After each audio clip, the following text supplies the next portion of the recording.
இந்த நாளிலும் நம் அனைவருடைய தியானத்திற்கும் வசதியாக லூக்கா எழுதின சுவிசேஷம் 18வது அதிகாரத்தின் 13வது வசனத்தை நம்மில் ஒருவர் வாசிக்க நாம் கவனிப்போம். லூக்கா 18:13.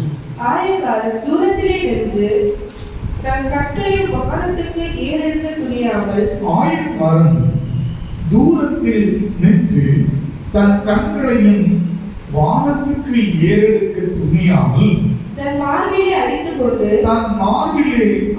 கொண்டு தேவனே பாவியாகிய என் மேல் கிருபையாயிரும் என்றார். ஆயக்காரன் ஜெபத்திற்காக ஆலயத்திற்கு போகிறான். அவன் ஆலயத்திற்கு போகும்போது ஆலயத்தின் கிருபாசனத்து அன்றைக்கு போகவில்லை. ஆலயத்தில் அவன் ஜெபம் செய்வதற்கு போகும்போது பலிபீடத்திற்கு அருகாமையில் போகவில்லை. அந்த ஆலயத்தின் பின்பகுதியில் இருக்கிறான். கிருபாசனத்தை விட்டு தூரத்தில், பலிபீடத்தை விட்டு தூரத்தில் அவன் நின்று கொண்டிருக்கிறான்.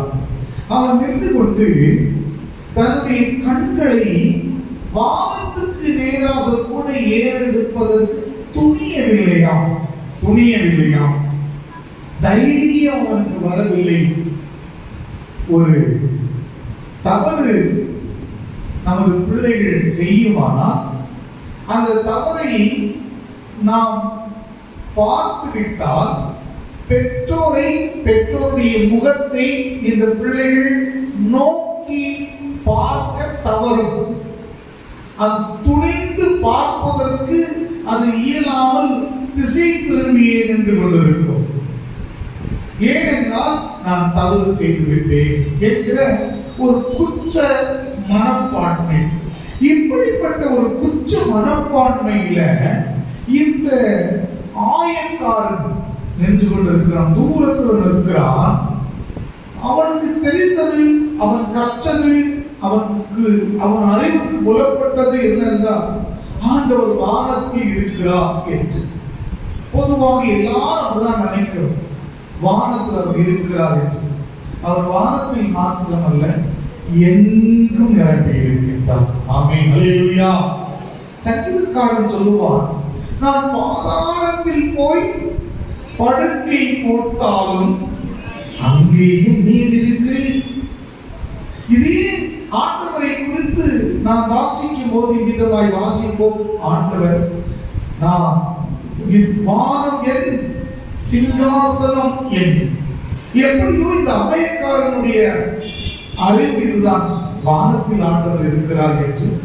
எனவே அங்கே அவன் தன் முகத்தை ஏறெடுப்பதற்கு துணியவில்லை. ஜெபம் பண்ணும்போது வானத்தை அண்ணாந்து பார்த்து ஜெபிப்பதற்கு அவனுக்கு தைரியம் வரவில்லை. அவனுடைய மனம், அவனுடைய இருதயம் என்ன செய்கிறது என்று சொன்னால், மனம் மடிவடைந்து, இருதயம் சோர்ந்து, பயந்து, நடுங்கி அவன் போகிறான். அவன் வானத்துக்கு நேராக தன் கண்களை ஏறெடுக்க துணியவில்லை. என்னமா மார்பில் அடிக்கிறான். என்ன? தன்னை நினைக்கிறான். தன்னை நினைக்கும் போது நாம் இவ்வளவு மோசமானவனா? சில வேளைகளில் நாம் அப்படித்தான் செய்வோம். என்ன செய்வோம்? நம்முடைய நெற்றியில் அடித்துக் கொள்வோம். தெரியாமல், இப்படி நான் ஒரு மனுஷனா, நான் இப்படியா என்று நாம் நெற்றியில் அடிப்போம். ஆனால் இவன் அதையும் தாண்டி மார்பிலே அடித்துக் கொள்ளுகிறான். பெரிய பாதகன் நான் என்று சொல்லி அவன் அடித்துக் கொண்டு என்ன செய்கிறான் தெரியுமா? தேவனே, பாவியாகிய என் மேல் கிருபையாயிரும் என்று மனத்தாழ்மையோடு கூட சொல்கிறார். ஒருவேளை அந்த ஜெப நேரத்தில் நாம் அருகாமை என்று கவனிப்போமானால் அந்த ஜெபம் எப்படி இருந்திருக்கும் தெரியுமா? அந்நாள் புலம்பினது போல, அந்நாள் கண்களில் இருந்து கண்ணீர் வந்தது. ஆனா அவன் என்ன பேசுறா அப்படிங்கிறது வெளியே வரல. இதே போல மிகுந்த சத்தத்தோடு கூட, குறைந்த சத்தத்தோடு கூட அவன் சொல்லி இருக்கக்கூடும். மார்பிலே அடித்துக் கொண்டு வானத்துக்கு நேராக கண்களை ஏறெடுத்து துணியாமல், தேவனே பாவியாகி என் மேல் கிருபையாயிரும் என்று ஜெபம் பண்ணுகிறான். அதே நேரத்துல இன்னொரு ஜெபம் ஆலயத்துல நடந்துகிட்டு இருக்கு. இது ஆலயத்தின் பின்வரிசையில் இருந்து ஒருவர் ஜெபிக்கிற ஜெபம். ஆனா இந்த ஆலயத்துல முன்னாடி கிருபாசனத்து அண்டை, பலிபீடத்தின் அண்டை ஒருவன் வந்து சுற்றும் முற்றும் பார்த்தே அவன் ஜெபம் பண்ணுகின்றான். அவன் எப்படி ஜெபம் பண்ணுகின்றானா? லூக்கா 18வது அதிகாரத்தின் 11வது வசனத்தில், பரிசேயன் என்கிற அந்த மனிதன் நின்று தேவனே நான் பரிகாரர், அநியாயக்காரர், விபச்சாரக்காரர் ஆகிய மற்ற மனுஷரைப் போலவும் இந்த ஆயக்காரனை போலவும் திரும்பி பார்த்து சொல்றான், இந்த ஆயக்காரனை போலவும். இவனது ஜெபம் எப்படி இருந்தது என்றால், யார் யார் அங்க வந்திருக்கிறாங்கிறத பார்த்து ஜெபம் பண்றான். தான் ஜெபம் பண்றத மற்றவங்க கவனிக்கிறார்களான்னு சொல்லி பார்த்து ஜெபம் பண்றான். இவன் ஜெபம் பண்ணுகிற சத்தம் பிறரை கொஞ்சம் இவன் பக்கம் இழுக்க வேண்டும் என்று எண்ணி ஜெபம் பண்ணுகிறான். அதனாலதான் இவன் எல்லா இடத்தையும் சுத்தி சுத்தி சுத்தி சுத்தி ஜெபம் பண்ணும்போது வம்புக்கு இழுக்கிறது போல குறைந்த சத்தத்தோடு அமைதியாய் மனத்தாழ்மையோடு ஜெபம் பண்ணுகிறவனையும் சுட்டி காண்பிக்கிறான். அவனை போல இருந்தான். நான் இல்லை, அவன் பின்னாடி நின்று இருக்கிறான், நான் முன்னாடி வந்திருக்கிறேன். தொடர்ந்து அவன் சொல்லுகின்றான், உம்மை சோதரிக்கிறேன், வாரத்தில் 2 தடவை உபவாசிக்கிறேன். உபவாசம் என்று வந்துவிட்டால் வாரத்திற்கு 2 முறை உபவாசிக்கின்றேன். என் சம்பாத்தியத்தில் பெரும் பகுதிகளை எல்லாம், தசம பாகத்தை எல்லாம் நான் உமக்கு காணிக்கையாய் கூட செலவு செய்கிறேன், செலுத்தி வருகிறேன் என்று அவன் சொல்லுகின்றான். எனக்கு அன்பான ஆண்டவருடைய பிள்ளையே, இருவருடைய ஜெபம். இந்த வருடம் என் தேவனாகிய கர்த்தர் நமக்கு கொடுத்த வாக்குத்தத்தம் இதுதான், பயப்படாதே, உன் வேண்டுதல் கேட்கப்பட்டது. ஒரு மனிதன் ஆலயத்தின் பின்பகுதியில் நின்று கொண்டு வானத்தை ஏறெடுக்க துணியாமல் மார்பில் அடித்துக் கொண்டு தாழ்மையான ஒரு இருதயத்தில் இருந்து, தேவனே பாவியாகிய என் மேல் கிருபையாயிரும் என்று ஜெபம் பண்ணுகின்றான்.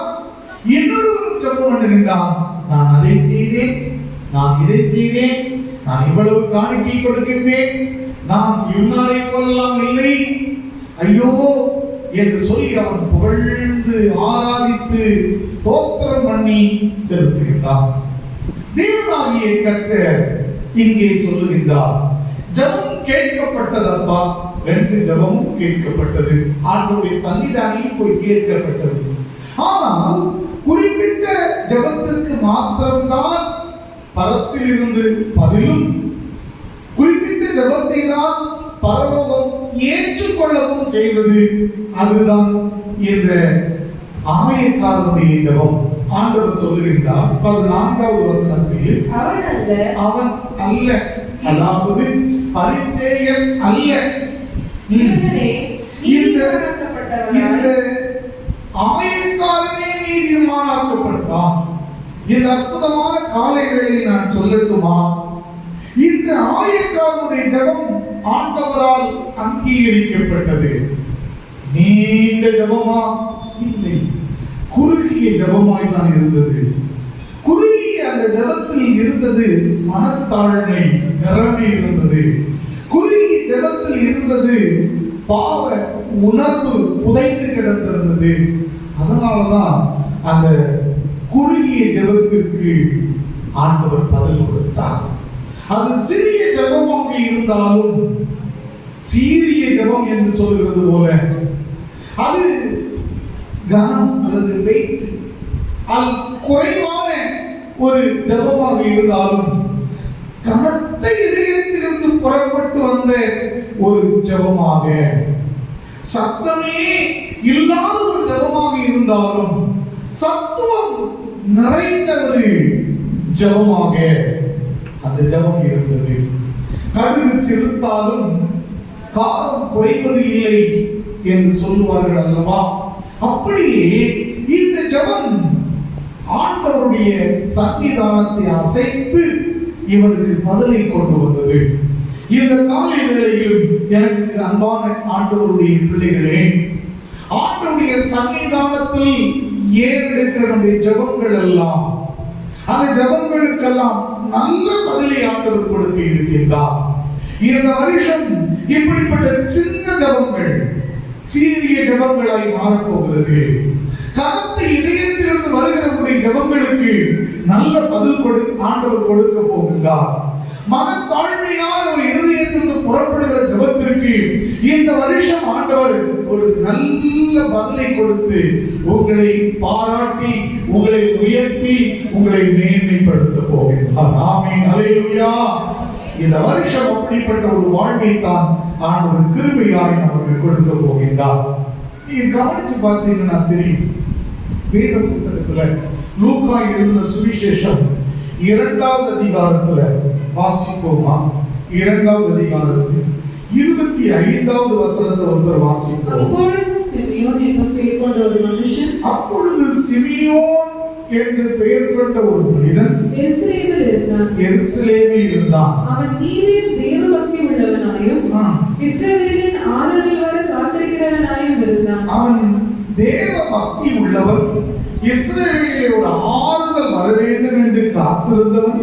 அவன் பரிசுத்த ஆவி நிறைந்தவன். 27வது வசனம், அவன் ஆவியின் ஏவுதலினால் தேவாலயத்தில் ஒரு நாள் வந்தபோது இயேசு என்னும் பிள்ளைக்காக, அங்கு இயேசு என்கிற குழந்தைக்காக நியாயப்பிரமாண முறையில் சில ஆராதனை, சில காணிக்கை செலுத்துவதற்காக அவருடைய பெற்றோர் கொண்டு வந்திருந்தார்கள். இவன் ஆவியின் ஏவுதலோடு போனபோது அந்த குழந்தையை தன் கைகளில் ஏந்தி கொண்டு சொல்லுகிறான், இரட்சணியத்தை என் கண்கள் கண்டது. இந்த சிமியோன் நீண்ட ஜெபம் செய்கிறவனா என்றால் இல்லை, சீரிய ஜெபம் செய்தவன், கனத்த இருதயத்தில் இருந்து, தாழ்மையான உள்ளத்தில் இருந்து ஜெபம் ஏறெடுக்கின்றவர். இவரை போல இன்னொருவரும் அதே ஆலயத்தில் அன்றைக்கு உண்டு. வாசிக்க கவனிப்போம். அதே 2வது அதிகாரத்தின் 36, 37 இங்கே ஒரு வயதான ஒரு பெண்மணியை குறித்து சொல்லப்பட்டிருக்கிறது. அவருக்கு 84 வயது. பெயர் அன்னாள். இரவும் பகலும் ஆலயத்தை விட்டு விலகாமல் ஜெபம் பண்ணிக்கொண்டே இருந்த பெண்மணி. அப்படியானால் நமக்கு தெரிந்தது என்ன? நீண்ட ஜெபம் என்று நாம் நினைப்போம். ஆனால் நீண்ட ஜெபம் என்றால் இல்லை. அவங்க பார்க்கும் போது, நினைக்கும் போது, பேசும்போது, விவாதம் செய்யும் போது, சிந்திக்கும் போது, தியானிக்கும் போது அப்படியே ஜெபத்தை செய்கின்றவர்கள். இப்படி சின்ன சின்ன சின்ன ஜெபத்தை ரொம்ப செய்து கொண்டிருப்பார்கள். குட்டி ஜெபங்கள் தான். ஆனா இந்த ஜெபம், அப்படி ஜெபம் பண்ணி இருந்த இவர்களுக்கு ஒரு வாக்கியம் கிடைக்கிறது. இயேசு இந்த ஆலயத்தில் வருகிறார். வந்தபோது இயேசுநாதரை பார்ப்பதற்கு, இயேசுநாதரை புகழ்வதற்கு, இயேசுநாதரை தன் கையிலே எடுத்து அங்கே ஆண்டவருக்கு துதி செலுத்துவதற்கு. எனக்கு அன்பான ஆண்டவருடைய பிள்ளைகளே, சிறிய சிறிய ஜெபத்தை நம்ம மறந்துவிடக் கூடாது. பொதுவாக நாம என்ன செய்வோம் அப்படின்னா, ஒரு காரியத்தை செய்ய வேண்டும் என்று முற்படும் போது, இப்ப வேண்டாம், நாளைக்கு இதையெல்லாம் சேர்த்து செய்து விடலாம் அப்படின்னு சொல்லுவோம். இல்ல இன்னைக்கு நமக்கு தேதி 26, ஜனவரி 26, யாரோ ஒருவர் சொல்லுவாங்க, நீங்க மாதத்திற்கு ஒரு முறை பைபிளை படிக்கலாமே அப்படின்னு சொல்லும் போது உள்ளத்துல ஒரு இன்ஸ்பிரேஷன் ஏற்படுகிறது, உந்துதல் ஏற்படுகிறது. இந்த உந்துதல் ஏற்பட்டு அவங்க அந்த காரியத்தை செய்யணும், பைபிளை படிக்கணும் அப்படின்னு ஒப்பிடும் போது அவங்க நினைக்கிறது என்ன தெரியுமா? இன்னைக்கு டேட் 26 போகட்டும், பிப்ரவரி 1 ஆரம்பிக்கணும்னு நினைப்பாங்க. தள்ளி போடுவார்கள். துவங்குவதற்கு தள்ளி போடுவார்கள். வீட்டிலையும் அதே போலதான் நம்ம போகிறோம், ஒரு பொருளை வைக்கக்கூடாத இடத்துல வைப்போம், வைக்கும் போதே தெரியும் இந்த பொருள் வைக்க வேண்டிய இடம் இது இல்லை. மனசு சொல்லும் இப்போ இங்க இருக்கட்டு, அப்புறமா எடுத்ததை மாற்றி வைப்போம். அன்பர்களே, இது போன்ற ஒரு குணாதிசயம் உடைய ஒரு மனிதன் இந்த சரியான மனத்தாழ்மையான சீரிய ஜபத்தை செய்வதற்கு வாய்ப்பே இல்லை. ஏனென்றால் நீ எல்லாவற்றையும் தள்ளி போடுகிறவன், நீ எல்லாவற்றையும் தள்ளி போடுகிறவள். நீ என்ன நினைப்பாய் தெரியுமா? ஜபம் பண்றது இவ்வளவு டைம் போதாது, ரொம்ப நேரம் ஆண்டவர்கிட்ட உட்கார்ந்து அழணும், புறப்படணும். சின்னதாய் ஜபம் பண்ண முடியாத ஒன்னால ரொம்ப நேரம் உட்கார்ந்து அழ முடியாது, ரொம்ப நேரம் உட்கார்ந்து ஆராதிக்க முடியாது, உபவாசித்து புலம்ப முடியாது, வாய்ப்புகள் ஏற்படவே செய்யாது. ஏனென்றால் கிடைக்கிற 2 நிமிடத்தை, கிடைக்கிற 1 நிமிடத்தை, மனதில் அந்த உணர்வு தோன்றுகிற 15 வினாடிகளை பயன்படுத்த மனமற்ற உன்னாலும் என்னாலும் இப்படிப்பட்ட ஜபத்தை ஏறெடுக்க முடியாது. இந்த மனிதன் ஆயக்காரன் ஜபம் பாராட்டை பெற்றது ஆண்டவரால. அவன் நீதிமானாய் மாற்றப்பட்டான். அது நிறைய விஷயங்கள் மறைந்திருந்தாலும் அந்த ஜபத்துல நாம் புரிந்து கொள்ள வேண்டியது சின்ன குட்டி ஜபம். நான் நேற்று பைக்ல போகும்போது எதிர்த்தாப்புல ஒருத்தர் வந்து வயலை பார்த்து இப்படி வச்சுட்டு போனாரு. நான் உடனே அந்த வயல் பக்கத்துல என்னடா அங்க இருக்குன்னு பார்த்தா, ஏதாவது இருந்து கோயில் இருக்குன்னு பார்த்தா இல்லை. அப்புறம் பார்த்தா கொஞ்சம் தொலைவில் ஒரு சர்ச் இருக்கு, சர்ச்சுடைய கிராஸ் தெரியுது. என் மைண்ட்ல நான் அதெல்லாம் யோசிச்சுட்டு போனேன். இவ்வளவு தொலைவில் இருக்கிற சர்ச்சு பார்த்து அவன் என்ன இப்படி வச்சா என்ன செய்திருப்பார், அவருடைய மனதில் என்ன வேண்டுதல் செய்திருப்பார் அப்படின்னு யோசித்து போகும்போதுதான் என் மனசுல தோணுச்சு, இதே போல நீ ஏன் பண்ணக்கூடாது? அவன் முட்டாள், நீ பேசுற, இந்த சர்ச்சு கோபுரத்தை பார்த்து இப்படி வச்சா எல்லாம் கிடைக்குமா நீ மனசுல நினைக்கிற? அவருக்கு தானே தெரியும். ஆமென், அல்லேலூயா. நீ இந்த பரிசேயனை போல நியாயம் தீர்க்காதே. ஆயக்காரனுடைய மனதை ஆண்டவர் அறிந்திருக்கிறார். அவன் எவ்வளவு உள்ளம் உடைந்தவனாய் அதை பார்த்துட்டு என்ன நினைச்சிருப்பான்? மகனை நினைத்திருப்பான், மகளை நினைத்திருப்பான், கடன் சுமைகளை நினைத்திருப்பான், குடும்பத்துல யாரோ ஒருவருக்கு வியாதியை நினைத்திருப்பான். அப்படி நினைக்கிற 10 வினாடிகள்ல அவர் ஜெபம் முடிந்தது. கர்த்தருடைய பிள்ளையே, ஜெபம் என்பது இதுதான். இப்படிப்பட்ட ஜெபம் ஏறெடுத்தவருடைய வாழ்க்கை தலைகளாய் மாறி இருக்கிறது. இவன் நீதிமானாய் மாற்றப்பட்டிருக்கிற ஒரு சின்ன ஜெபம் தான். பிரிப்பரேஷன் பெருசா இல்ல, உபவாசம் சொல்லி வாயை விரிக்கல. அவன் கிடைத்த அந்த நேரத்துல அவன் அப்படியே குமுறுகிறான்.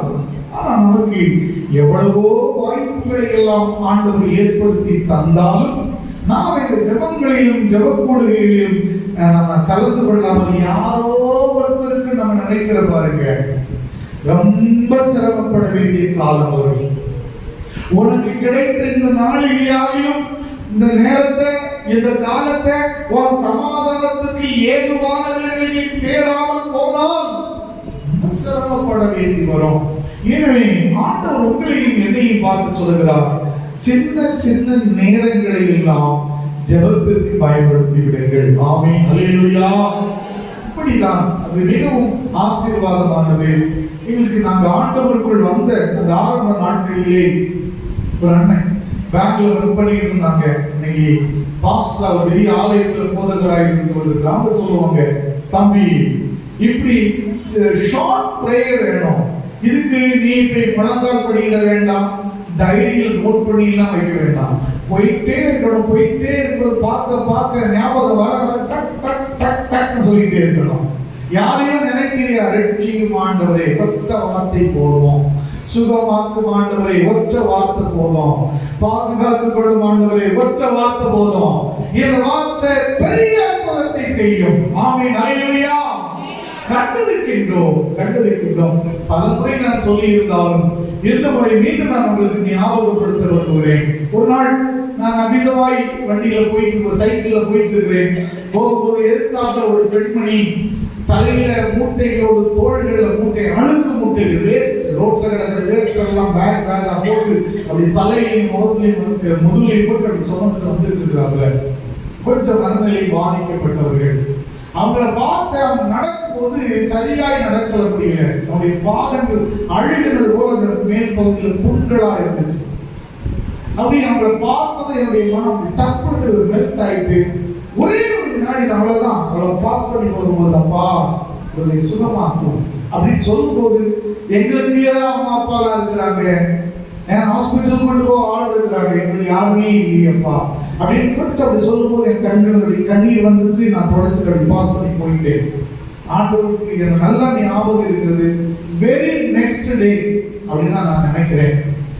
அடுத்த நாள் அதே பெண்மணியை பார்க்கும்போது அந்த கால்கள்ல புண் இருந்த அந்த தழும்பு கூட இல்லாத பாலிஷ்டா இருந்துச்சு. ஆமென். ஹல்லேலூயா. அந்த அம்மா ஜெபம் பண்ணாது, அதுக்கு மனநிலை சரியில்லை. ஆனா நம்முடைய ஜெபங்கள் கேட்கப்படுகிறது.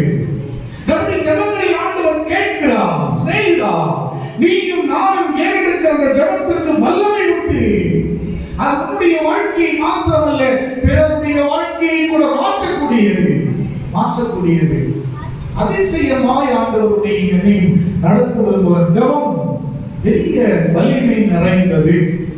நீங்க கவனிச்சு பார்த்தீங்கன்னா தெரியும், இப்படிப்பட்ட ஷார்ட் பிரேயர் சில இடங்கள்ல பண்ணப்பட்டிருக்கிறதுக்கு பலத்த பெரிய ஒரு பதிலை ஆண்டவர் கொடுத்திருக்கிறது காண முடியும். உதாரணத்திற்கு லூக்கா எழுதின சுவிசேஷம் 17வது அதிகாரத்தின் 5வது வசனத்தை வாசிக்கிறோம். லூக்கா 17:5. அப்பொழுது அப்போஸ்தலர் கர்த்தரை நோக்கி எங்கள் விசுவாசத்தை வர்த்திக்க பண்ண வேண்டும் என்றார். செவ்வாய்க்கிழமை உபவாச ஜெபம், வெள்ளிக்கிழமை உபவாச ஜெபத்தில் பார்த்துக் கொள்ளலாம். ராத்திரி தூங்க போகும்போது குடும்ப ஜெபத்தில் பார்த்துக் கொள்ளலாம். மதியானம் சாப்பிட்டு ஒரு சின்ன ஜெபம் பண்ணும்போது பார்த்துக் கொள்ளலாம் என்று ஒதுங்காமல் இயேசுநாதர் போதிக்கின்றார் அவர்களுக்கு.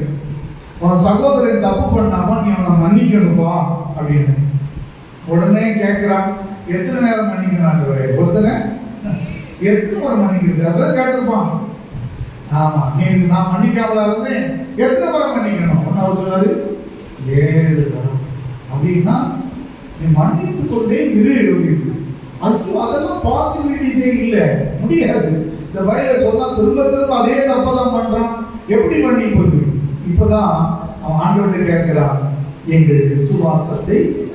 அப்படின்னு அர்த்தம் அவனுக்கு எவ்வளவு தூரம் மன்னிப்பை கொடுக்கணுமோ அவ்வளவு தூரம் மன்னிப்பை கொடுக்கணும்னா எனக்கு தற்போது இருக்கிற ஆவிக்குரிய பலன் போதாது. எனவே என் விசுவாசத்தை வர்த்திக்கப்படணும். நைட்ல பார்த்துக்கலாம்ல, இம்மிடியேட்டா அவன் அந்த ஜபத்தை ஏறெடுக்கின்றான். இன்னொரு சிச்சுவேஷன்ல பாத்தீங்கன்னா, ஒரு தகப்பனார் தன்னுடைய மகனை இயேசுநாதர் ஜெபம் பண்ண கொண்டு வருவாங்க. இயேசுநாதர் அங்க இல்ல, சீடர்கள்ட்ட கொடுப்பாங்க. சீடர்கள் அவங்க ஜெபம் பண்ணி பார்ப்பாங்க, முடியாது.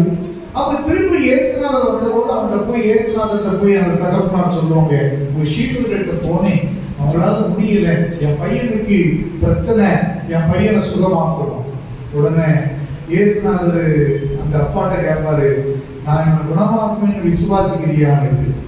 அப்பதான் அவன் சொல்லுவான், விசுவாசிக்கிறேன் ஆண்டவரே, ஆனாலும் என்னுடைய அவிசுவாசம் நீங்கும்படி உங்களால் முடியும் நம்புறேன், ஆனாலும் எனக்குள்ள ஒரு விசுவாச தடுமாற்றம். ஒரு சின்ன ஜெபம் தான். எனக்கு அன்பான கர்த்தருடைய பிள்ளைகளே, நம்முடைய வாழ்க்கையில அன்றாட ஒவ்வொரு காரியத்தையும் செய்யும் போது நிறைய விஷயங்களை தடங்கல் ஆகுகிறோம், நிறைய விஷயங்களை தடுமாறுகிறோம், நிறைய விஷயத்துல பின்வாங்கி போகிறோம், நிறைய விஷயத்துல தோல்வியை சந்திக்கிறோம். ஜெபிக்கிறோம். இந்த தோல்வியை சந்திக்கும் போது, தடுமாறும் போது, தடங்கல்கள் ஏற்படும் போது, குழப்பம் ஏற்படும் போது, நாளை அப்புறமா அடுத்த நேரம் சொல்லாம இம்மிடியேட்டா எனக்கு ஒத்தாசை செய்ய மாட்டவரே. அல்லேலூயா. சத்தத்தை உயர்த்தி அல்லேலூயா. இது புரியல, இந்த வசனம் புரியல, நாளைக்கு ஆகட்டும், அடுத்த வருஷம் ஆகட்டும், அடுத்த வாரம் ஆகட்டும், இல்ல இது புரியவில்லை, எனக்கு உடனே புரிவதற்கு ஆண்டவர் உதவி செய்யணும். ஆண்டவரே என் கண்களை எனக்கு திறந்தருளும். இதுதான் நம்முடைய ஜெபமாக இருக்கணும். சிறிய ஜெபம் சீரிய ஜெபமாக நமக்கு பதிலை கொண்டு வரும். கனத்த இருதயத்திலிருந்து வெளிப்படுகிற ஜெபம் நமக்கு பலத்த ஆசீர்வாதங்களை கொண்டு வருகிறதாக இருக்கும். இந்த மனிதன் ஜெபிக்கின்றான். பரிசேயர் ஆயக்காரர், பரிசேயரை ஆண்டவர் நிராகரிக்கிறார். ஆயக்காரருடைய ஜெபத்தை ஆண்டவர் அங்கீகரிக்கின்றார்.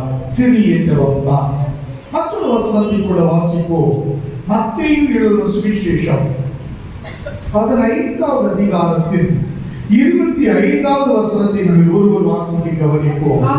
மத்தேயு 15:25. அவன் வந்து ஆண்டவரே எனக்கு உதவி செய்யும் என்று அவரை பணிந்து கொண்டாள். அப்பொழுது அந்த பெண்மணி வந்து ஒரு சின்ன ஜெபத்தை எடுக்கிறார். ஆண்டவரே எனக்கு உதவி செய்யும், ஆண்டவரே எனக்கு உதவி செய்யும். தன்னுடைய மகள் சுகவீனமாக இருக்கிறதுனால மகளுக்கு இருக்கிற பிசாசு போகணும்னு சொல்லி இயேசுநாதரை தேடி வருகிறாள். இயேசுநாதரை தேடி வந்து அவள் சொல்லுகிறாள், ஆண்டவரே தாவீதின் குமாரனே எனக்கு இறங்கும், என் மகள் பிசாசினால் கொடிய வேதனைப்படுகிறாள். ஆண்டவர் கேட்கிறது கேட்காதது போலே போயிட்டாரு. சீஷர்கள் சொல்றாங்க, அந்த பெண்மணி தொடர்ந்து வந்து கொண்டிருக்கிறாள், அவன் அனுப்பி விடுங்க அப்படின்னு சொல்லும் போது இயேசுநாதர் இல்ல நான் காணாமல் போன ஆடுகளாகிய இஸ்ரவேல் வீட்டாரிடத்திற்கு வந்தேன், மற்றபடி எல்லாம் எனக்கு டைம் இல்லை, என்னுடைய பர்பஸ் வேற, நான் பர்பஸை முடிக்கணும், என்னுடைய வேலையை முடிக்கணும்னு சொல்லி அவர் போகும்போது இந்த பெண்மணி விடவில்லை. அந்த பெண்மணி தொடர்ந்து அந்த இயேசுநாதரை பார்த்து, ஆண்டவரே எனக்கு உதவி செய்யும். சின்ன ஜெபந்தாமா, செய்து பாருங்கம்மா, சின்ன சின்ன ஜெபந்தாமா. சமையல் பண்ணும்போது ஒரு சின்ன குட்டி ஜெபம் செய்து பாருங்க. அரிசிய உங்களுடைய சமையல் அறையிலிருந்து எடுத்து சமைக்க முற்படும் போது ஒரு சின்ன ஜெபம் பண்ணி பாருங்க. நிறைய இருந்து சாப்பிட முடியலப்பா, இருக்கு சாப்பிட முடியல, வாழ்நாளெல்லாம் சாப்பிடுவதற்கு ஒரு ஆரோக்கியத்தை எனக்கும் என் பிள்ளைகளுக்கும் தாங்க, சின்ன ஜெபம் பண்ணுங்க. யாரையோ நினைச்சு புலம்பிக்கிட்டு, யார் மேலேயோ கடுகடுன்னு நின்றுகிட்டு, இந்த அரிசியை வாங்கி தந்திருக்கிறானே இந்த மனுஷன் சொல்லி ஏசி திட்டி தீக்காதபடிக்கு ஒவ்வொரு காரியங்களையும் நீங்க ஜெபத்தை ஏறெடுப்பீர்களா உங்க வாழ்க்கை இன்பமாய் மாறும். ஆமென், அல்லேலூயா. ஒரு நாளைக்கு சின்ன சின்ன ஜெபத்தை நீங்க ஏறெடுப்பீங்கன்னா 24 மணி நேரம் முடியும் போது பெரும் பகுதியான நேரம் ஜெபத்தில் நிறைவடைந்த ஒரு நேரமாக இருக்கும். ஆமென், அல்லேலூயா. அந்த அம்மா அன்னாள் ராத்திரி பகலா ஆலயத்தை விட்டு விலகாம ஜெபம் பண்ணிட்டு இருந்தாலே அப்படின்னா இதுதான் குட்டி குட்டி குட்டி ஜெபம் தான். ஒருவேளை நீங்கள் நான் அப்படி வாழ்வோமானால் உங்களை குறித்து என்ன குறித்து ஒருவேளை எழுதப்படுமானால் அப்படிதான் சொல்லுவாங்க, எப்ப பார்த்தாலும் ஜெபம் பண்ணிட்டு இருப்பாங்க அப்பா, எப்ப பார்த்தாலும் ஜெபம் பண்ணிட்டு இருப்பாங்க, எப்ப பார்த்தாலும் பணங்கள் பண்ணிட்டு இருக்கிறோம், எப்ப பார்த்தாலும் பைபிள் எடுத்து நீ வாசிச்சுட்டா இருக்கிறோம். இல்ல, மனசில் தோன்றுகிறது, மனதில் வருகின்றது, ஆண்டவரே இதை செய்யும், ஆண்டவரே இவரை தொடும், ஆண்டவரே ரட்சியும். அவ்வளவுதான். இந்த பெண்மணி அப்படிதான் கேட்கிறார், ஆண்டவரே எனக்கு உதவி செய்யும். உதவி செய்கிறார். அவருடைய மகளுடைய பிரச்சனை மாறுகிறது. அவருடைய மகளுடைய பிரச்சனைகளை அழுத்தி கொண்டிருக்கிறதுனால சின்ன ஜெபம் தான், சின்ன ஜெபம் தான். இந்த சின்ன ஜெபத்தை தொடர்ந்து செய்து கொண்டே இருந்தாள், நெடுநாட்களாய் செய்து கொண்டே இருந்தாள். இயேசுநாதர் பின்தொடர்ந்து வந்து செய்து கொண்டே இருந்தாள். இயேசுநாதர் அழைக்காத போது எனக்கு உதவி செய்யும் என்று கெஞ்சினாள். எனக்கு அன்பான கர்த்தருடைய பிள்ளைகளே, எனக்கு உதவின்னு சொல்லி ஒருவேளை ஒரு மனிதன் நம்மிடம் வருவாரால் நம்ம கையை நீட்டுறதுக்கு முன்னாடி மேலே கீழே பார்ப்போம், மேலே கீழே பார்ப்போம். 2 நாளுக்கு முன்னாடி நான் பைக்ல போயிட்டு இருக்கும்போது ஒரு ஃபோன் வந்து அட்டன் பண்றதுக்கு ஒதுங்கினேன். 4 பேர், 3 ஆண்கள் ஒரு பெண், இது 4 பேர் ஒரு கை குழந்தையோடு வந்து ஹிந்தியில பேசுறாங்க. ஏதாவது ஹெல்ப் பண்ணுங்க, சாப்பிட ஒண்ணு இல்லை. நான் அடுத்த செகண்ட் அவங்களை என்ன நேரத்துக்கு கீழே வரைக்கும் பார்த்துருக்கேன். என்னன்னா 4 வாங்க கொடுக்கலாமா அந்த ஆளுக்கு கொடுக்கவே முடியாது. ரொம்ப டிப்பா இருக்கிறாங்க. அழகாக லிப்ஸ்டிக் வரைக்கும் அந்த லேடிக்கு போட்டுருக்கு. North Indian. எனக்கு சிச்சுவேஷன், நான் ஃபோன் பண்ணிட்டு இருக்கிறேன், வண்டி சைடில் ஒதுங்கி இருக்கிறேன். இந்த ஐட்டங்கள் போனா போதும் பாக்கெட்டில் கையை போட்டதில் போய் கொடுத்து விட்டோம். நான் அப்படிலாம் யோசிப்போம், வேலைகளெல்லாம் பார்ப்போம். எனக்கு உதவி செய்யணும், வேலைகளை தான் பார்ப்போம். அந்த வானத்தின் பூமியை படைத்த ஆண்டவர்கிட்ட போய் எனக்கு உதவி செய்யணும்னு கேட்டீங்கன்னா அவர் மேலே கீழே மாற்றவே மாட்டாரு. பிரச்சனைகளை அவர் மாற்றுவார். ஆமென், அல்லேலூயா. பிரச்சனைகளை மாற்றுவார். என் ஆண்டவரால் அற்புதம் செய்ய முடியும். அந்த அம்மாவுடைய பையனுக்கு மகளுக்கு பிசாசு பிடிச்சிருந்து இப்ப இயேசுநாதர்கிட்ட அந்த அம்மா வந்து கேட்கிறாங்க, எனக்கு உதவி செய்யணும்னு சொல்லி. அவ்வளவுதான். இயேசுநாதர் சரிம்மா போ, விசுவாசத்துக்குடி ஆகட்டும் அப்படின்னு சொல்லி அனுப்புகிறார். இயேசுநாதர் சொல்லுகிற அந்த நேரம் அவருடைய மகளுக்குள் இருந்த பிசாசு அவளை விட்டு போனது. ஆமென், அல்லேலூயா. எனக்கு அன்பான கர்த்தருடைய பிள்ளையே, இயேசுவை நம்புகிற, இயேசுவை தேடி வருகிற, இயேசுவின் சமூகத்தை நாடுகிற யாரா இருந்தாலும் சரிதான், ஆண்டவரே எனக்கு உதவி செய்யும்னா ஆண்டவர் உதவி செய்வார். இன்னும் ஒரு சூழ்நிலைகள்ல வாசியை கவனிப்போம். மத்தேயு எழுதின சுவிசேஷம் 14 அதுல 30வது வசனத்தை வாசிப்போமா? காற்று பலமாய் இருக்கிறதை கண்டு பயந்து அமிழ்ந்து போகையில் ஆண்டவரே என்னை ரட்சியும் என்று கூப்பிட்ட ஒற்றை வார்த்தை தான் நமக்கு தெரிந்த பகுதி. பேதுரு இயேசு அழைக்கிறார் அப்படின்னு சொன்ன போது இயேசு தான் புரிஞ்சதும் இந்த பேதுரு அப்ப நானும் தண்ணீர்ல நடந்து வர கட்டளையிடும் சொல்லும் போது இந்த பேருடைய இயேசுநாதர் சொல்ல நடந்து வான். இவன் படகில் இருந்து தண்ணீரில் நடக்கிறான். சுத்தி பார்க்க நடந்து போயிட்டு இருக்கும் போது காற்று பலமாய் வீசின உடனே அந்த காற்றை பார்த்தவன் அமிழ்ந்து போனான். அமிழ்ந்த போது உபவாசம் பண்ணுவோடு உட்கார்ந்த இல்ல வெள்ளிக்கிழமை வரைக்கும் ஆலயத்துக்கு போனான்னு இருக்கல. fraction of the second சொல்றான், ஆண்டவரே என்னை ரட்சியும். ஆபத்து காலத்தில் என்னை நோக்கி கூப்பிடு ஆண்டவர் சொன்னதை இந்த பேதுரு உணர்ந்தான். ஆபத்தான ஒரு வேளை, ஆண்டவரே என்னை ரட்சியும். இப்ப யார் தப்பு பண்ணது, எதை செய்தோம், எதையும் பார்க்கல, ஆண்டவரே ரட்சியும் என்று கதறுகிறார். ஆண்டவர் அவனை சந்திக்கிறார். கையை பிடிச்சு அப்படி தூக்கி விடுகிறார். இந்த காலை வேளையில் நான் சொல்லட்டுமாமா, நீ எந்த நிலையில இருந்தாலும் இதுதான், ஆண்டவரே என்னை ரட்சியும் சொன்னீங்கன்னா ஆண்டவர் உங்களை ரட்சிப்பார்.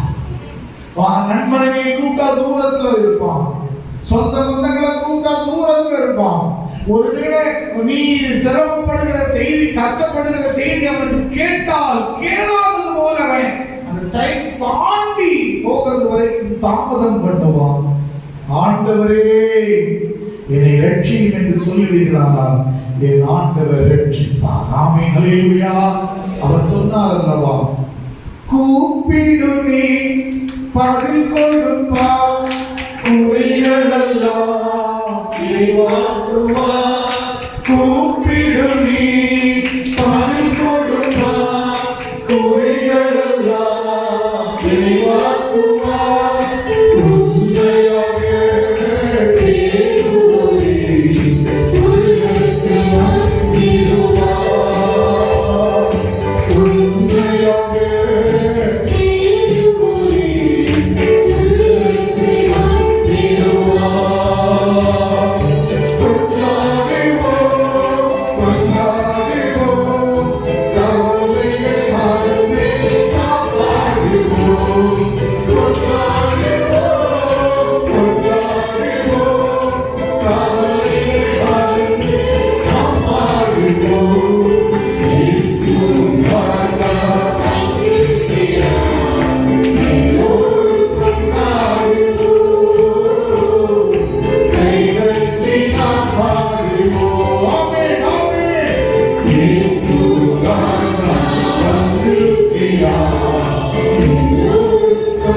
காத்திருக்க வேண்டாம். குடும்ப ஜெபத்துல நம்ம ஜெபத்தை செய்திடலாம் சொல்லி பொறுத்திருக்க வேண்டாம். வெள்ளிக்கிழமை உபவாச ஜெபம் வரட்டும், அன்னைக்கு ஜெபம் பண்ணுவோம்னு சொல்லி நாம் அந்த நாளை எதிர்பார்த்திருக்க வேண்டாம். சூழ்நிலையை உணர்ந்ததும் அந்த நேரத்துல ஏறெடுக்கிற ஜெபம் போதுமானது நமது வாழ்க்கையை மாற்றுவதற்கு. ஆமென், அல்லேலூயா. அதுதான் மனத்தாழ்மை. அந்த நேரம் தான் நம்முடைய மனம் சரியாக இருக்கும். சோ அப்படி ஜெபிக்க கற்றுக்கொள்ள வேண்டும். இஸ்ரவேல் ஜனங்கள் 400 வருஷம் எகிப்தில் இருந்தாங்களா. அப்புறமா 400 வருஷம் முடிந்த பிற்பாடு ஆண்டவர் அவர்களை சந்தித்து கானானுக்கு நேர வழி நடத்துகிறார்கள். அடிமைகளாய் வாழ்ந்த அவர்கள் ஏறெடுத்த ஜெபம் என்ன தெரியுமா? வாசிக்க கவனிப்போம். யாத்திராகமம் 2ஆம் அதிகாரத்தில் 24வது வசனத்தை வாசிப்போம். யாத்திராகமம் 2:24. தேவன் அவர்கள் பெருமூச்சை கேட்டார். போதும். தேவன் அவர்கள் பெருமூச்சை கேட்டார். அப்படின்னா என்ன? நல்லா உழைத்தார்கள். உழைத்த ஊதியத்தை அனுபவிக்க முடியாது.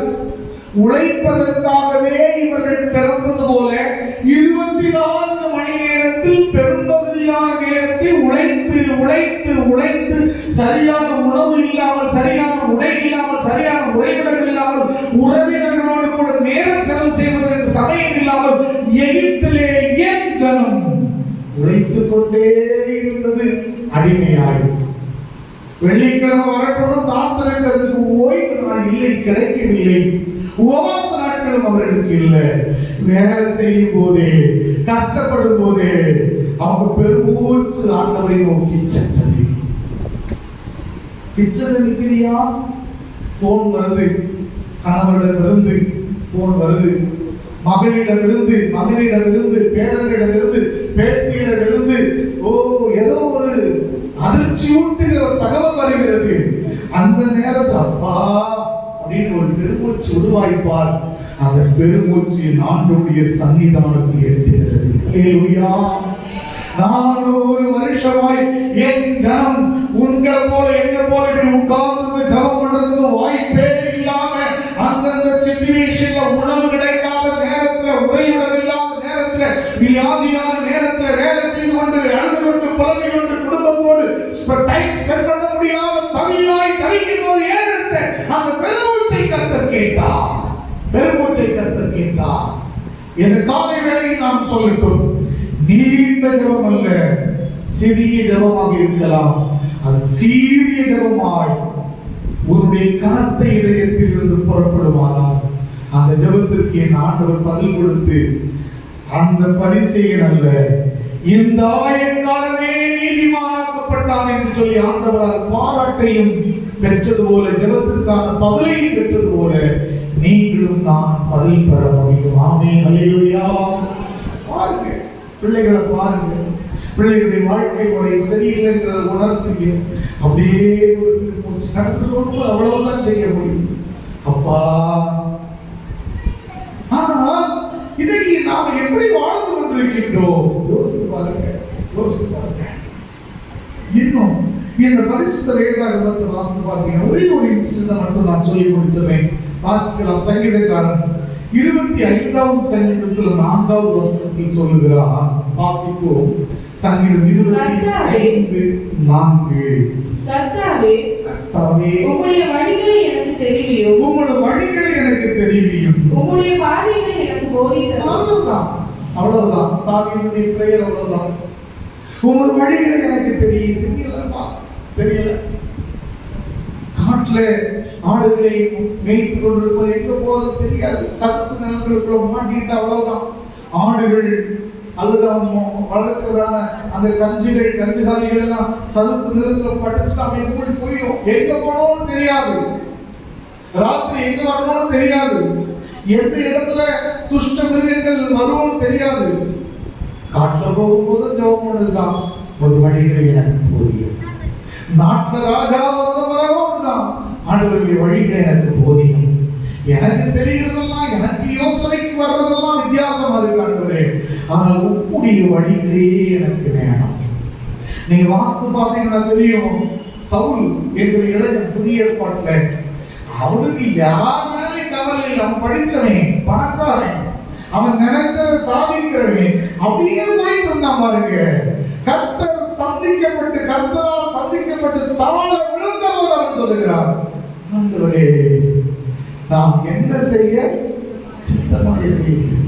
அவன் பிளானோடு வந்தவன், அவன் கையில திட்டம் இருக்கிறது, என்ன செய்யணும்னு சொல்லி அவன் வீட்டிலிருந்து புறப்பட்டான். அவனுக்கு தெரியும்.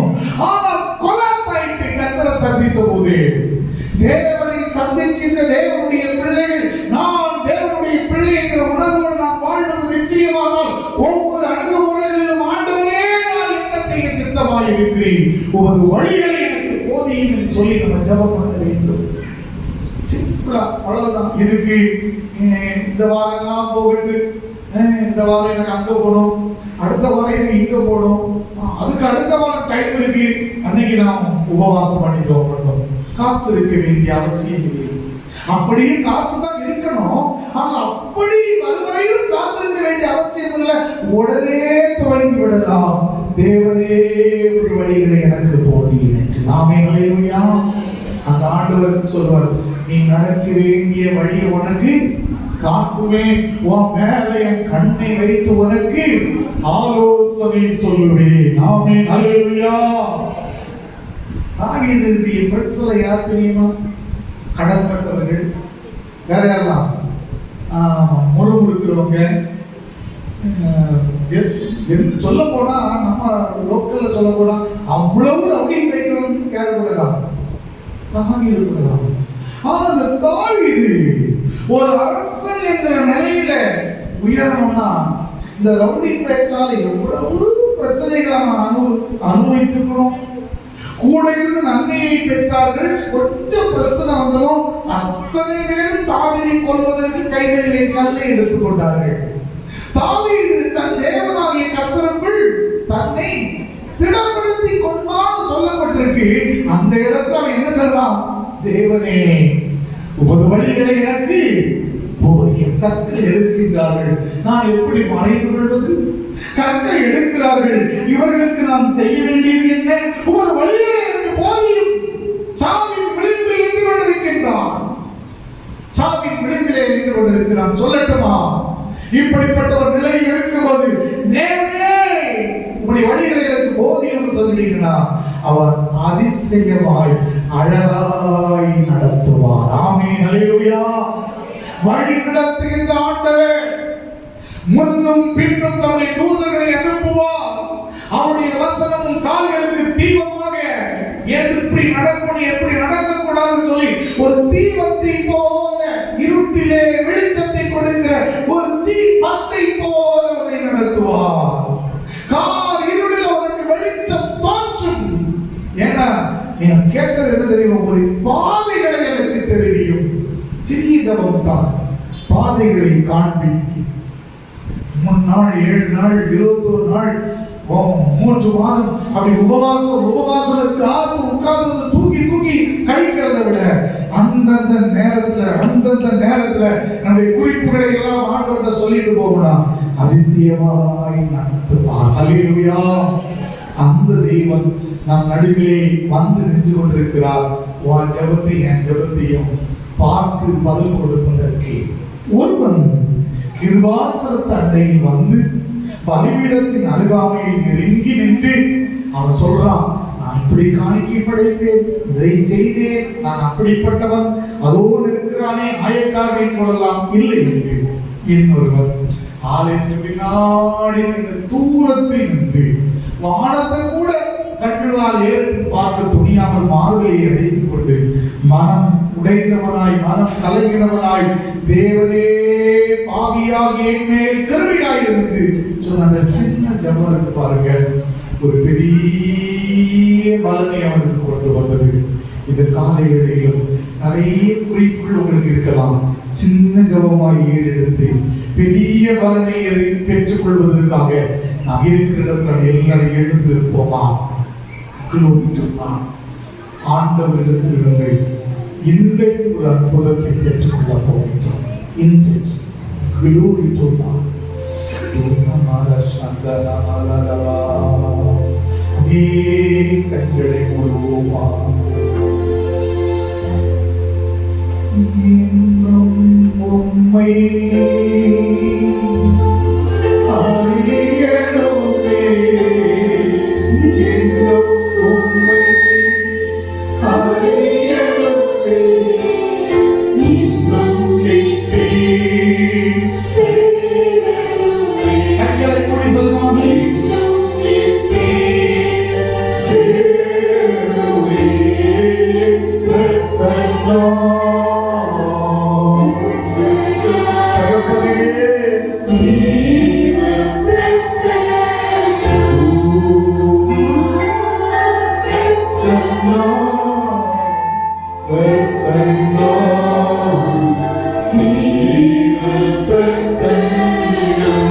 வலது கரத்தை உயர்த்தி சொல்லுங்க.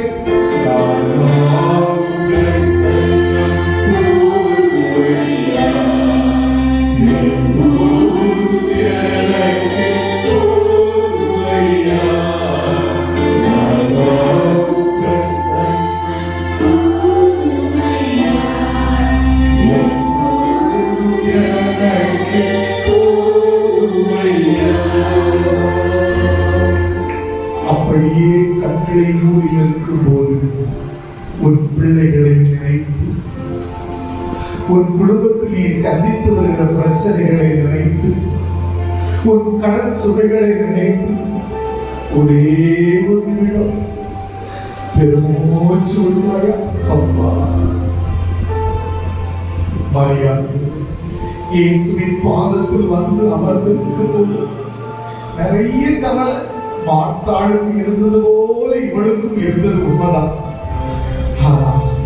அவளோ தன்னை விட்டு ஈடுபடாத ஒரு நல்ல பங்கை தெரிந்து கொண்டவளாய் அந்த பாதத்தை பிடித்தாள். இனி அப்பான்னு கூப்பிடுவியா, அப்பான்னு கூப்பிடுவியா, அப்பான்னு கூப்பிடுவியா? எனக்கு உதவி செய்யும் காதானிய பெண்மணி சொன்ன ஒற்றை வார்த்தையை சொல்லுவியா?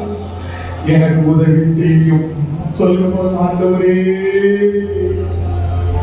எனக்கு உதவி செய்யும். உன் சூழ்நிலையை நினைத்து, உன் மகனை நினைத்து, உன் மருமகனை நினைத்து, உன் மருமகளை நினைத்து, உன்னுடைய சரீர ஆரோக்கிய குறைவுகளை நினைத்து, ஆண்டவரே எனக்கு உதவி செய்யும். இந்த சிறிய ஜெபம் ஒரு பெரிய பதிலை உனக்கு கொண்டு வருகிறது. ஆமென். ஒரு பெரிய பதிலை கொண்டு வருகிறது.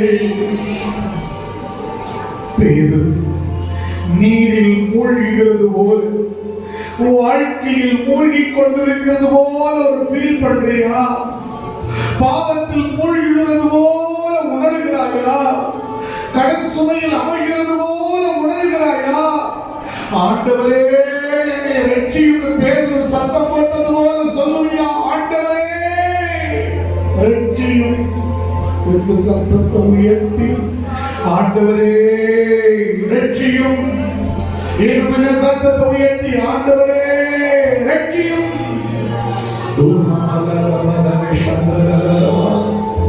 ஆண்டவருடைய செயல்களை விசுவாசிக்க முடியாம இருக்கிறதா?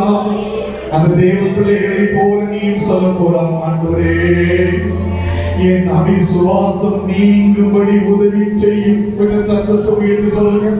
என் அவிசுவாசம் நீங்கும்படி உதவி செய்யும்.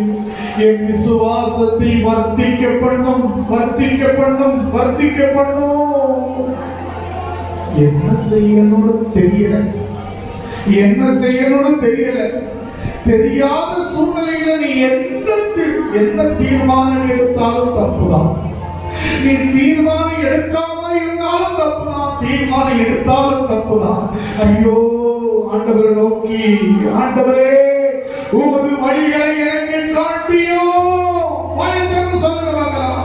ஆண்டவரே உமது வழிகளை எனக்கு காண்பியோ.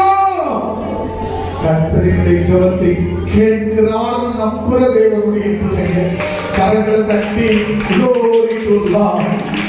கர்த்தருடைய ஜெபத்தை கேட்கிறார், கர்த்தருடைய ஜெபத்தை கேட்கிறார். பதில் பலத்தில் இருந்து வருகிறது. நீ நீதிமானாக்கப்படுகிறாய். உன் சிறிய ஜெபம்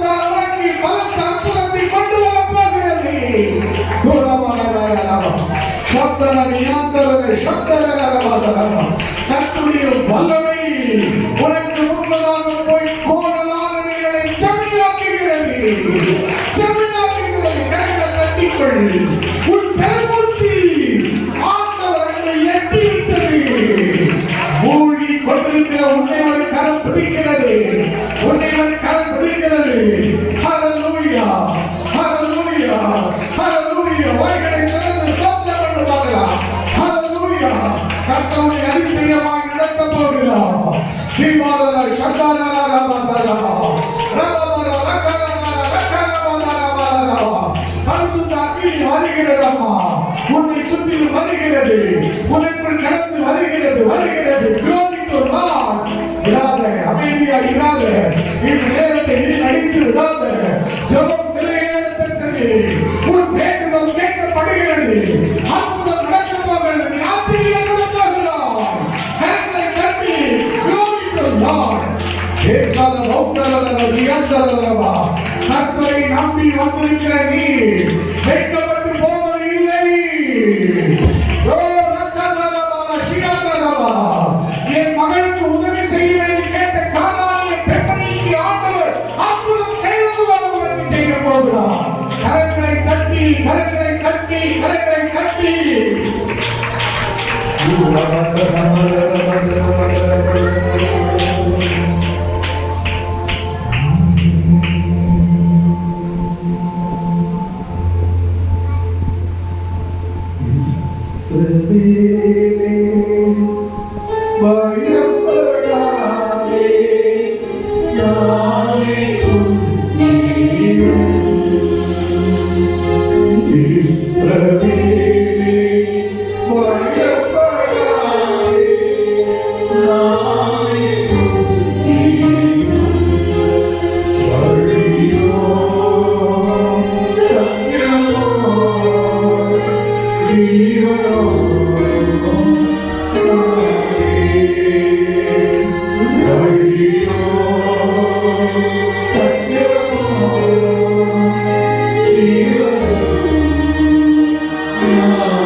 நம்முடைய தேவனாயிருக்கிறபடியினால் நம்முடைய கவலைகளையும் கண்ணீரையும் மாற்றுவார். நம்முடைய விண்ணப்பத்திற்கு நல்ல பதிலை கொடுத்து நடத்த போகின்றார். அமிழ்ந்து கொண்டிருக்கிறவனை தூக்கி நிறுத்தப் போகின்றார். பாதை தெரியாமல் புலம்பிக் கொண்டிருக்கிறவனுக்கு பாதையை காட்டுவார். யாருக்கும் தெரியாது என்று பெருமூச்சு விட்டு கதறி கொண்டிருக்கிறாயே, உன் படுக்கையை கண்ணீரால் நனைத்து கொண்டிருக்கிறாயே, உன் பெருமூச்சுக்கு என் ஆண்டவர் பதிலளிக்கப் போகிறார். Glory to God. என் சேனைகளின் கர்த்தாவே, எங்கள் தேவனாகிய இரட்சகரே, உம்முடைய பிள்ளை என்ற ஒற்றை உரிமையோடு உம்முடைய சன்னிதானத்தில் வந்திருக்கின்றோம். ஆண்டவரே, எங்களோடு பேசி இருக்கிறீர் என்ற நம்பிக்கையோடு நாங்கள் புறப்பட்டு போகின்றோம். எங்கள் விண்ணப்பங்களுக்கெல்லாம் பதில் தாரும். வேலை இல்லாதவருடைய பிள்ளைகளுக்கு வேலையை கொடுத்தவர்கள், குடும்ப சமாதானம் இல்லாதவர்களுக்கு குடும்ப சமாதானத்தை கட்டளையிடும். பொருளாதார நெருக்கடியில் வாழ்கின்றவர்களுடைய நெருக்கடிகள் மாறட்டும். வியாதியின் கொடுமையில் சிக்கி இருக்கிறவருடைய பிள்ளைகள் சுகம் அடைவார்களாக. என்ன செய்வதற்கு, எங்கே போவதற்கு என்று வழி தெரியாமல் விழித்திருக்கிறவருடைய பிள்ளைகளுக்கு சரியான பாதையை காட்டுவீர்களாக. எங்கள் கரங்களை பிடித்து நடத்தும் நாதா, இயேசுவின் நாமத்தில் வேண்டுகின்றோம் எங்கள் நல்ல பிதாவே, ஆமென். என் ஆத்துமாவே கர்த்தரை ஸ்தோத்திரி, என் முழு உள்ளமையோடு பரிசுத்த நாமத்தை ஸ்தோத்திரி. என் ஆத்துமாவே கர்த்தரை ஸ்தோத்திரி, அவர் செய்த சகல உபகாரங்களையும் மறவாதே. ஆசீர்வாதம் நம்முடைய கர்த்தராகிய இயேசு கிறிஸ்துவின் கிருபையும் பிதாவாகிய தேவனுடைய அன்பும் பரிசுத்த ஆவியானவருடைய ஐக்கியமும் சிநேகமும் காவலும் நம் அனைவரோடு மீண்டும் மீண்டும் இனிவரும் சதா காலங்களிலும் தங்கியிருப்பதாக.